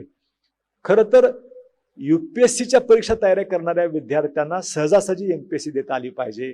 आणि एमपीएससी मध्ये जे विद्यार्थी यशस्वी होत आहेत, आता हे 200 विद्यार्थी यशस्वी झाले, पहिल्या विद्यार्थ्यांनी 200व्या विद्यार्थ्यामध्ये किती अंतर आहे मला माहित नाही, पण ह्या सगळ्यांनाच असं वाटतं कधीतरी राहून की मी सुद्धा जर का केंद्राची परीक्षा दिली तर मी पण यशस्वी झालो असतो, मला पण त्यावेळेला वाटत होतं. म्हणून आता प्रत्येकाला समान संधी मिळेल आणि एमपीएससीचे विद्यार्थी युपीएससी देऊ शकतील, युपीएससीचे विद्यार्थी एमपीएससी देऊ शकतील आणि दोन्हीकडचाही टक्का वाढेल आणि दोन्हीकडचंही स्टँडर्ड ऑफ क्वालिटी ऑफ अधिकारी जे निवड होणार आहे त्याचे स्टँडर्ड वाढेल. म्हणून हा याच्या पाठीमागचं दुसरं लॉजिक होतं. तिसरं लॉजिक त्याच्या पाठीमाग असं होतं की आपण 10वीची परीक्षा डिस्क्रिप्टिव्ह स्वरूपाची, 12वीची परीक्षा डिस्क्रिप्टिव्ह स्वरूपाची, graduation descriptive, post graduation descriptive आणि मात्र एमपीएससीची मेन एक्झामिनेशन ऑब्जेक्टिव्ह. खरं तर ती डिस्क्रिप्टिव्ह असायला पाहिजे होते. ते डिस्क्रिप्टिव्हच्या ऐवजी ऑब्जेक्टिव्ह केला हाच खरं तर योग्य होता का निर्णय असा प्रश्न पडतो. आणि म्हणून आम्ही रेकमेंडेशन केलं की ही डिस्क्रिप्टिव्ह स्वरूपाचीच परीक्षा असली पाहिजे. आणि ती का असली पाहिजे शासकीय सेवेमध्ये येणाऱ्या अधिकाऱ्यांच्यासाठी, त्याच्या पाठीमागची भूमिका मी थोडक्यामध्ये आपल्याला अतिशय थोडक्यामध्ये सांगतो, जेणेकरून आपल्या ते लक्षात येईल की महत्वाचं काय आहे की काय जज करायचं आहे विद्यार्थ्यांच्यासाठी. आणि ऑब्जेक्टिव्ह टेस्ट कमी कुठं पडते तुमच्या पण लक्षात येईल की तुमची ग्रास्पिंग ॲबिलिटी काय आहे, विद्यार्थ्यांची ग्रास्पिंग ॲबिलिटी काय. मग अशा सांगितलं की तुमच्या समोर अधिकारी म्हणून एक प्रश्न समोर टाकला, तिथं मल्टिपल चॉईस क्वेश्चन नसतो, टिकमार नाही करायचं तिथं.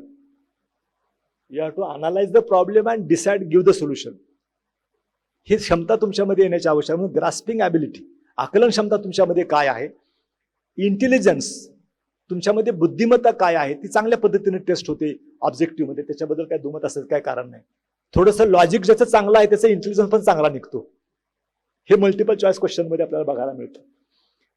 डिसिजन मेकिंग, तुमची निर्णय क्षमता काय आहे हे तपासलं पाहिजे ना. मग अशा सेवेमध्ये आल्यानंतर डिसिजन पदोपदी निर्णय घ्यायचे असतात. तुमच्यामध्ये निर्णय घेण्याची क्षमता काय आहे हे तुम्हाला जर का जज करायचं असेल विद्यार्थ्यांच्या मेन एक्झामिनेशन, तर तो पेपर डिस्क्रिप्टिव्ह असल्याशिवाय करता येणार नाही.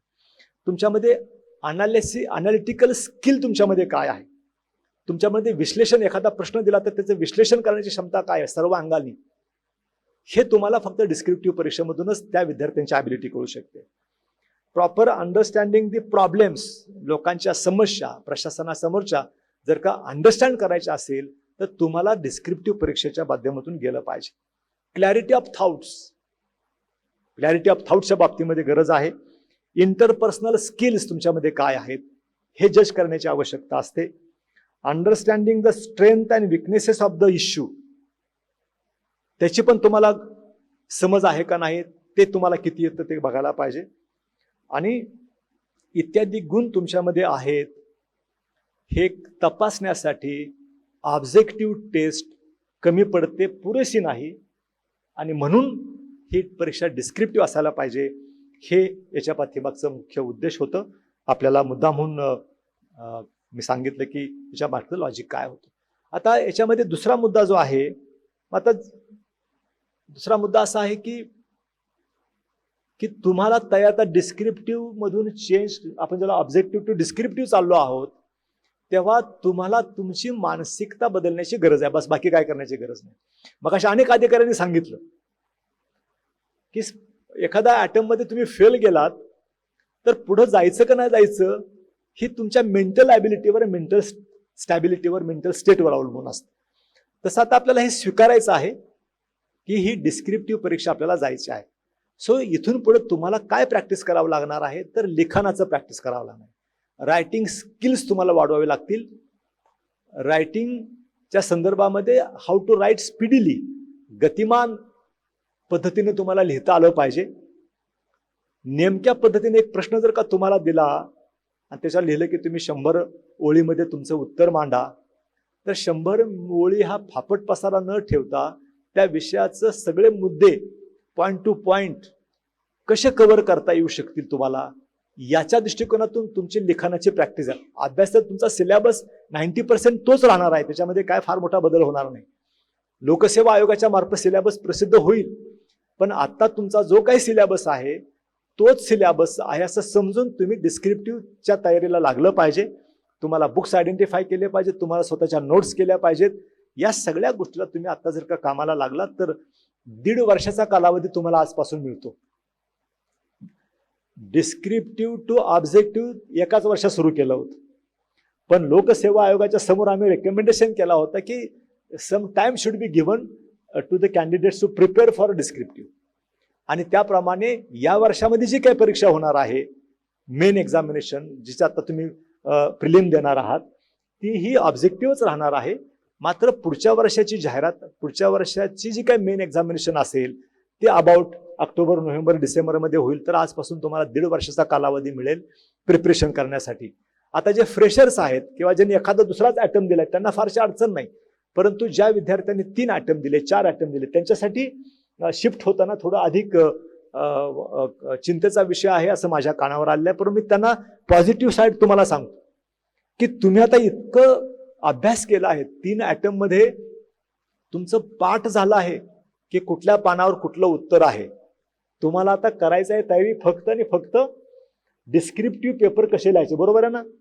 तुम्हाला फक्त जे काय तुम्ही अभ्यास केला आहे तो फक्त तुम्हाला डिस्क्रिप्टिव्ह मध्ये कसा लिहायचा याच्यासाठी तुम्ही तयारी करायची आहे. खरं तर फ्रेशर्सपेक्षा जास्त चान्सेस डिस्क्रिप्टिव्ह मध्ये यशस्वी होण्याचे चान्सेस हे ज्या विद्यार्थ्यांनी 2 पेक्षा अधिक अटेम्प्ट दिले आहेत त्यांना जास्त चान्सेस आहेत पुढच्या 1-2 वर्षामध्ये यशस्वी होण्यासाठी. तुम्हाला शिक्षक म्हणून पण तुम्ही मान्य कराल. मग तुम्हाला सगळंच तुमच्याकडे आहे, तुम्ही परीक्षा पण दिलेली आहात, त्यामुळे तुम्हाला फक्त डिस्क्रिप्टिव्हला जायचं. अजून एक मोठा ॲडव्हान्टेज ऑब्जेक्टिव्ह आणि डिस्क्रिप्टिव्ह मध्ये म्हणजे फार तर 8 किंवा 10 प्रश्न असतात, बरोबर आहे ना. ऑब्जेक्टिव्ह मध्ये 100 प्रश्न आहेत. म्हणजे जेवढा म्हणून काय सिलेबस आहे त्या सिलेबस मधल्या सगळ्याच टॉपिक, सब टॉपिकवर तुम्हाला प्रश्न विचारले जातात. मात्र 10च प्रश्न विचारले जाणार आहेत आणि त्या 10 प्रश्नांची उत्तरं तुम्हाला 3 तासामध्ये क्वाइटली लिहायची आहेत. त्या प्रश्नाला पण ऑर असतं, एका प्रश्नाला दुसरं ऑर आहे वगैरे वगैरे. तर सगळ्यात सोपं आहे डिस्क्रिप्टिव्ह परीक्षेला जाणं. वर्क सॅटिस्फॅक्शनचा मगाशी प्रश्न कोणीतरी काढला होता. परीक्षा देताना सुद्धा वर्क सॅटिस्फॅक्शन मिळालं पाहिजे, जे वर्क सॅटिस्फॅक्शन तुम्हाला डिस्क्रिप्टिव्ह पेपर देतं. आणि म्हणून याच्यामध्ये खूप मोठा आम्हाला एक CPTPची 7ची बॅचचं ट्रेनिंग यशदामध्ये चाललं होतं. तुमच्या आधीची जी बॅच, आधीची बॅच आहे ज्यांचं क्लास 1 अधिकाऱ्याचं यशदामध्ये ट्रेनिंग चाललं होतं, जेव्हा आम्ही आमचा अहवाल तयार करत होतो आणि आम्ही त्यांच्याबरोबर इंटरॅक्शन केली 2 तास. यू विल सरप्राईज की मोर दॅन 80% सक्सेसफुल झालेल्या कॅन्डिडेटनी सांगितलं की परीक्षा ही डिस्क्रिप्टिव्ह स्वरूपाची असायला पाहिजे. सगळ्यांनी सांगितलं की डिस्क्रिप्टिव्ह स्वरूपाची परीक्षा असायला पाहिजे, काठिण्य पातळी अधिकची असली पाहिजे, काठिण्य पातळी अधिकची असली पाहिजे. तर हा अँगल आहे सगळ्यांचा. तुम्ही पण बिगिनर्स किंवा 1-2 अटेम्प्ट झाल्यानंतरसाठी सोपंच आहे, पण अधिक सोपं आहे वर्षे अटेम्प्ट्स दिलेल्या लोकांच्यासाठी. ही पॉझिटिव्ह साईड मी तुमच्यासमोर मुद्दाम या ठिकाणी मांडल्या. अजून एक मोठा बदल केलेला आहे तो म्हणजे वैकल्पिक पेपर आता नाही आहे आपल्याला. आताच्या मेन एक्झामिनेशन मध्ये वैकल्पिक पेपर नाही आणि म्हणून वैकल्पिक पेपर ऑप्शनल सब्जेक्ट आता इंट्रोड्यूस केलेला आहे. ऑप्शनल पेपर एक विषय तुम्हाला ऑप्शनल म्हणून निवडायचा आहे आणि त्याचे 2 पेपर असणार आहेत 250-250 मार्काचे, एकच विषय. याच्या मागे काय लॉजिक आहे? सर्व राज्यामध्ये, आपल्या देशातल्या सर्व राज्यामध्ये मेन एक्झामिनेशनला ऑप्शनल सब्जेक्ट आहे. UPSCला सुद्धा ऑप्शनल सब्जेक्ट आहे. महाराष्ट्र त्याला अपवाद आहे. म्हणजे महाराष्ट्रामध्ये किती अपवाद आहेत बघितलं तुम्ही. अशा अवस्था होती. ते आता सगळं synchronised with other states and the UPSC अशा प्रकारचं चित्र आपल्याला आता पाहायला मिळणार आहे. तर ऑप्शनल सब्जेक्ट्सची गरज एवढ्यासाठी आहे की तुम्ही ज्या विषयामध्ये ग्रॅज्युएशन केलं, ज्या विषयामध्ये तुम्ही पोस्ट ग्रॅज्युएशन केलं, तो विषय तुम्हाला निवडता आला पाहिजे आणि त्याच्यामध्ये तुम्ही अभ्यास करून पेपर देऊ शकता. कंपल्सरी नाही. तुम्हाला तुमच्या ग्रॅज्युएशनचा पोस्ट ग्रॅज्युएशनचा सब्जेक्ट निवडला पाहिजे ते कंपल्सरी, पण तो एक ऑप्शन असला पाहिजे, म्हणून ऑप्शनल आहे. म्हणून ऑप्शनल आहे की तुम्हाला ऑप्शन पाहिजे की मी ज्या विषयाचं प्रशिक्षण घेतलं, ट्रेनिंग घेतलं, ग्रॅज्युएशन केलं, पोस्ट ग्रॅज्युएशन घेतलं, I cannot give that paper. माझं सगळी तयारी त्याची झालेली आहे आणि म्हणून ऑप्शनल पेपर हा त्याच्यामध्ये इंट्रोड्यूस केला आहे. तुम्हाला त्या विषयामध्ये 4 वर्ष तुम्ही त्याच्यामध्ये काम केलं, त्याच्यामध्ये तुमची काय डेप्थ आहे, अंडरस्टँडिंगची लेवल काय आहे, मांडणी कशी करता, हे ऑप्शनल सब्जेक्टमुळे कळतं. आणि म्हणून ऑप्शनल सब्जेक्ट सुद्धा याच्यामध्ये इंट्रोड्यूस करण्यात आलेला आहे. एक छोटा विषय, डिस्क्रिप्टिव्ह परीक्षा केल्यामुळे इव्हॅल्युएशन सिस्टीमच्या संदर्भामध्ये काही बऱ्याच ठिकाणी प्रश्न निर्माण झाले होते की ऑब्जेक्टिव्ह टेस्टमध्ये इव्हॅल्युएशन हे 100% कॅल्क्युलेट मेकॅनिकल असते. कम्प्युटर तुम्हाला देतो की कुणाला किती मार्क पडले, तुम्हाला टेस्ट पण दिली जाते, की पण दिली जाते, यू जज युअर सेल्फ की तुम्हाला किती मार्क पडतायत. डिस्क्रिप्टिव्ह परीक्षेमध्ये CPTPच्या बॅचनं सांगितलं की डिस्क्रिप्टिव्ह करा, मात्र ऑब्जेक्टिव्ह टेस्टमध्ये जी ॲक्युरसी इव्हॅल्युएशनमध्ये आहे ती ॲक्युरसी, त्याच्या जवळपासची ॲक्युरसी सुद्धा डिस्क्रिप्टिव्ह पेपरच्या इव्हॅल्युएशनमध्ये आली पाहिजे. आणि मग या विषयावर आम्ही खूप अभ्यास केला. आधी तो अभ्यास केला, नंतर डिस्क्रिप्टिव्हच्या बाबतीमध्ये आम्ही रेकमेंडेशन केलं आहे की हा जो मुद्दा मुलांनी मांडला होता ते रिप्रेझेंटेटिव्ह सॅम्पल होती. तुमच्यासारखा फ्रेशर एका वर्षामध्येच एकाच ॲटममध्ये यशस्वी झालेला पण होता आणि 5 ॲटम नंतर यशस्वी झालेला पण तिथे विद्यार्थी बोलत होते. तर त्या सगळ्यांचा एकच सूर होता की इव्हॅल्युएशन त्याच्यामध्ये सब्जेक्टिव्हिटी नको आणि त्याच्यामध्ये सुद्धा ट्रान्सपरन्सी असली पाहिजे. आणि म्हणून आम्ही रेकमेंडेशन केलेलं आहे, सिस्टीम अशी आहे, computer assessment, computer screen assessment ही त्याच्यामधले कन्सेप्ट आहे. आणि एक CAP म्हणजे सेंट्रल इव्हॅल्युएशन प्रोग्राम. आज आपल्याला आश्चर्य वाटेल की सगळ्या लोकांनी प्रश्न उपस्थित केला की डिस्क्रिप्टिव्ह पेपर तपासतील कधी, कधी निकाल लागेल, ऑलरेडी लेट होतं सगळं, म्हणजे डिस्क्रिप्टिव्ह पेपर तपासायला खूप वेळ लागेल. तुम्हाला आश्चर्य वाटेल किती विद्यार्थी बसतात सध्या मेन एक्झामिनेशनला. 2.5 लाख मागच्या वर्षी बसले होते, 10,000 सुद्धा विद्यार्थी मेनला गेले नव्हते. कारण किती रिक्त पदं आहेत आणि प्रत्येक रिक्त पदाला किती मुलं घ्यायची, याच्यामध्ये 7,500 विद्यार्थी मागच्या वेळेला मेनला बसले होते. म्हणजे GS 1, 2, 3, 4 हे पेपर तपासायचे किती, 10,000. आता जे ऑप्शनल सब्जेक्ट आहेत, कोणी जॉग्राफी घेईल, कोणी हिस्ट्री घेईल, कोणी कुठला घेईल, ऑप्शनल सब्जेक्ट तपासण्यासाठी तर फारच कमी पेपर निघतील, बरोबर आहे का नाही. 10,000पैकी ते 5,000 पण निघणार नाही, 3,000 पण निघणार नाही. तर इतके कमी पेपर ऍक्च्युली आपल्याला डिस्क्रिप्टिव्ह मध्ये तपासायचे आहेत. पुणे विद्यापीठ घेतलं, किती डिस्क्रिप्टिव्ह पेपर दरवर्षी तपासत असतील आणि तरीही निकाल राईट टाइम लागतो, महिना इकडं तिकडं होतो. SSC बरोबर आहे ना, डिस्क्रिप्टिव्ह नाही ना, ऑब्जेक्टिव्ह नाही ना, तिचा पण निकाल डिक्लेअर करतात की 24 जूनला निकाल लागणार, निकाल त्याला लागतो. म्हणजे हजारो लाखो पेपर, डिस्क्रिप्टिव्ह पेपर तपासले जातात आणि त्याचा निकाल लावला तर मुख्य परीक्षेचे 10,000 पेपर तपासायला किती वेळ लागणार आहे. तर तो मुद्दाच नाही, इट्स ॲडमिनिस्ट्रेटिव्ह पॉईंट. मग आम्ही आमचा जो काही ॲडमिनिस्ट्रेशनचा अनुभव आहे त्याच्या आधारावर निकाल लवकर लागता येईल, डिस्क्रिप्टिव्ह पेपर लवकर तपासता येतील, याच्यासाठी सुद्धा रेकमेंडेशन्स केलेले आहेत, ज्याचा आम्ही तुमच्यासमोर उहापोह करायचा प्रश्न येत नाही. आणि म्हणून काय सिस्टीम आहे, तर एक पेपर एकापेक्षा अधिक इव्हॅल्युएटरला सायमल्टेनियसली चेक करता येईल. म्हणजे कम्प्युटर स्क्रीन असेसमेंट याच्यामध्ये तुमचा जो पेपर डिस्क्रिप्टिव्ह असेल तो पूर्णपणे स्कॅन केला जाईल, सगळ्या विद्यार्थ्यांचे सगळे पेपर स्कॅन केले जातील आणि डिजिटल डेटा हा स्टोअर केला जाईल. तुमचे डिस्क्रिप्टिव्ह जे काही मॅन्युअल लिहिलेले पेपर्स आहेत ते सीलबंद करून पेटीमध्ये बंद करून ठेवले जातील. आता तो जो काही डिजिटल पेपर तुमचा जो केला आहे कन्वर्ट, तो एकापेक्षा अधिक इव्हॅल्युएटरला एकाच वेळेला देता येईल, एकाच वेळेला देता येईल. म्हणून आम्ही असं रेकमेंड केलं आहे की मिनिमम 2 इव्हॅल्युएटर कडून डिस्क्रिप्टिव्ह पेपर तपासला पाहिजे सायमल्टेनियसली. आणि CAP म्हणजे सेंट्रल असेसमेंट प्रोग्राम. आता सुद्धा SSCचे पेपर, 12वीचे पेपर आणि विद्यापीठाचे पेपर सेंट्रल असेसमेंट प्रोग्राम प्रमाणे चालतात. विद्यापीठाने डेसिग्नेट केलेल्या एका ठिकाणी सगळे शिक्षक येऊन बसतात, इव्हॅल्युएट येऊन बसतात आणि ते तिथं बसून तपासणी करतात. आणि त्यांच्याकडे सुद्धा कम्प्युटर स्क्रीनवरच त्यांची तपासणी चालते, ते फिजिकल पेपर तपासायला बसत नाही. आणि म्हणून त्या सिस्टीम प्रमाणे एक XYZ जागा ठरवली जाईल. समजा मुंबई विद्यापीठ तिथे सगळे इव्हॅल्युएटर येतील आणि 15 दिवसाचा प्रोग्राममध्ये 15 दिवसामध्ये सगळे डिस्क्रिप्टिव्ह पेपर चेक करून निकालाला देतील. मग या सिस्टीममध्ये एकाच वेळेला 2 इव्हॅल्युएटर, एक या स्क्रीनवर बसला, एक या स्क्रीनवर बसला, 2 वेगळ्या रूममध्ये बसलेले आहेत.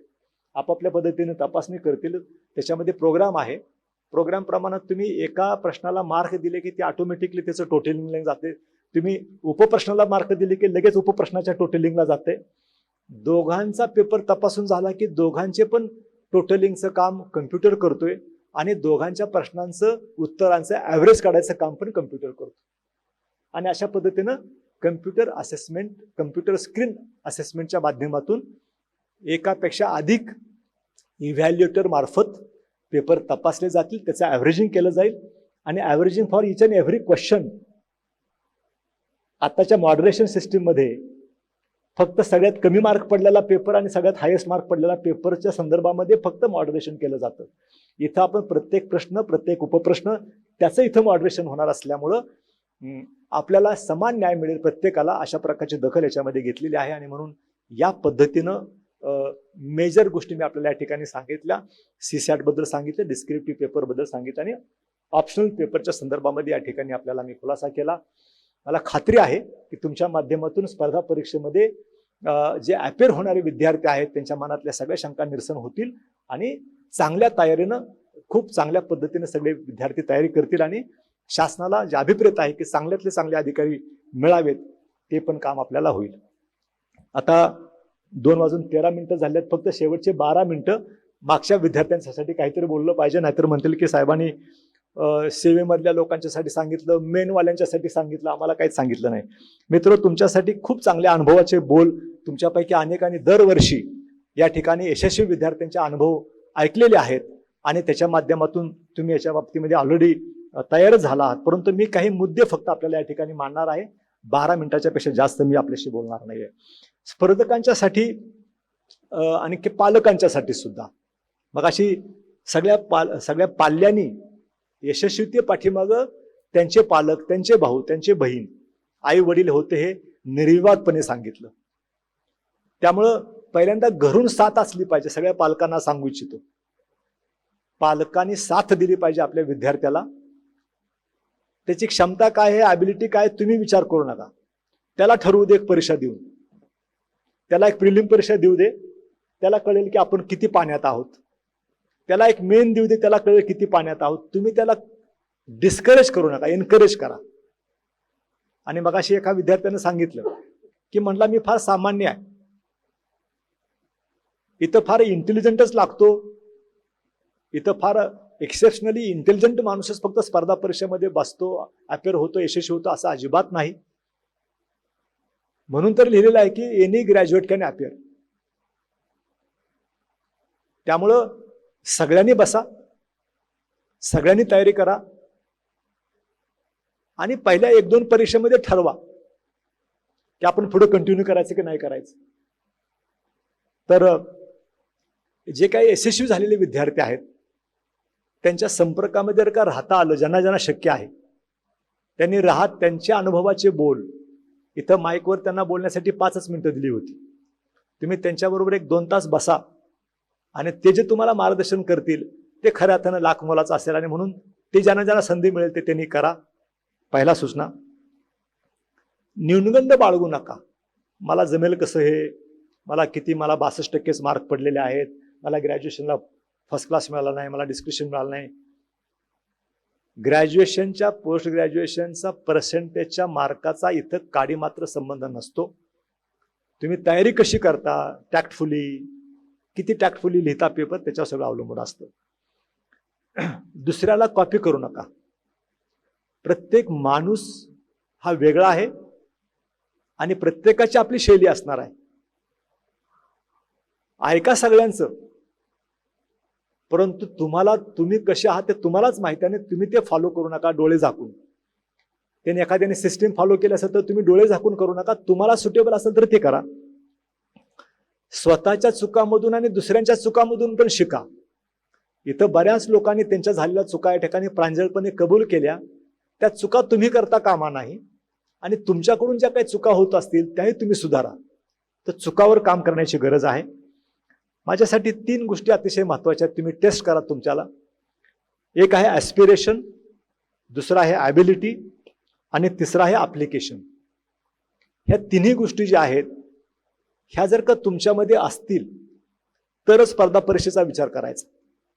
ॲस्पिरेशन म्हणजे उद्दिष्ट, ध्येय, धोरणं तुमची जी असतील ते ध्येय तुमचं असं असायला पाहिजे की तुमची ॲबिलिटी आहे का नाही ते ध्येय गाठण्यासाठी. ॲस्पिरेशन तुम्ही लाख ठेवाल की मला उद्याच्याला आय एस व्हायचंय, पण तुमची ॲबिलिटी तेवढी आहे का नाही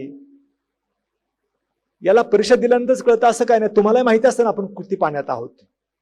म्हणून ॲप्लिकेशन, ॲबिलिटी तुमची, ॲबिलिटी आणि ॲप्लिकेशन. मग सांगितलं की हार्डवर्क केलं पाहिजे, स्मार्ट वर्क केलं पाहिजे, इतके तास अभ्यास केला पाहिजे, असा अभ्यास केला पाहिजे, तसा अभ्यास केला पाहिजे.